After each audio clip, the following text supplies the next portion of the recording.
محمد مصطفیٰ آئے بہار اندر بہار آئی. بعد وعلى آله وأصحابه أجمعين أما بعد فأعوذ بالله من الشيطان الرجيم. بسم الله الرحمن الرحيم. وما آتاكم الرسول فخذوه وما نهاكم عنه فانتهوا. وقال في موضع آخر إنا نحن نزلنا الذكر وإنا له لحافظون. وقال عليه الصلاة والسلام قال معاذ بن جبل رضي الله تعالى عنه قال أوصاني رسول الله صلى الله عليه وسلم ب10 كلمات يا معاذ لا تشرك بالله وإن قتلت وحرقت يا معاذ ولا تعقن والديك وإن أمراك أن تخرج من أهلك ومالك. وقال يا معاذ ولا تتركن صلاة مكتوبة متعمدا فمن ترك صلاة مكتوبة متعمدا فقد برئت منه ذمة الله. وقال رسول الله صلى الله عليه وسلم من قرأ القرآن وحفظه أدخله الله تعالى في الجنة وشفعه في 10 من أهل بيته كلهم قد استوجب النار. وقال أبو ذر رضي الله تعالى عنه لقبر فاطمة زهرة رضي الله تعالى عنها يا قبر أتدري من التي جينا بها إليك؟ هذه بنت رسول الله صلى الله عليه وسلم وهذه جوزة علي وهذه أم الحسنين. وقال قبر لأبو ذر رضي الله تعالى عنه يا أبا ذر هذا البيت ليس حسب ولا نسب أو كما قال عليه الصلاة والسلام. اللهم صل على محمد وعلى آل محمد كما صليت على إبراهيم وعلى آل إبراهيم إنك حميد مجيد. اللهم بارك على محمد وعلى آل محمد كما باركت على إبراهيم وعلى آل إبراهيم إنك حميد مجيد. سر سے لے کر پاؤں تک تنویر ہی تنویر ہے. سر سے لے کر پاؤں تک تنویر ہی تنویر ہے. جسے منہ سے بولتا قرآن وہ تقریر ہے. سر سے لے کر پاؤں تک تنویر ہی تنویر ہے. جسے منہ سے بولتا قرآن وہ تقریر ہے. سوچتی ہے ساری دنیا میرے مصطفیٰ کو دیکھ کر. سوچتی ہے ساری دنیا میرے مصطفیٰ کو دیکھ کر کیسا ہوگا وہ مسافر جس کی یہ تصویر ہے. اسٹیج پر بیٹھے ہوئے حضرات علماء کرام، ملت اسلامیہ کے غیور نوجوانوں، بزرگوں اور دوستوں، پردہ نشین، عفت ماں اور بہنوں، ابھی آپ حضرات نے حضرات علماء کرام کی بہت مضبوط باتیں سماعت کی ہیں، اور اس کے بعد بھی حضرت مولانا محمد شبلی صاحب دامت برکاتہم کا خطاب ہوگا. مقرر یہ حضرات ہیں. ہم تو صرف آپ کے سامنے کچھ منٹ کے لیے یا کچھ گھنٹے کے لیے کچھ سیکھنے اور سکھانے کے لیے بیٹھے ہیں.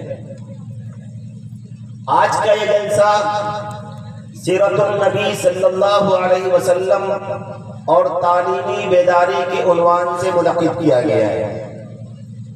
بہت جلدی ہم اپنی تقریر کو یا اپنی بات کو 2 حصوں میں تقسیم کریں گے.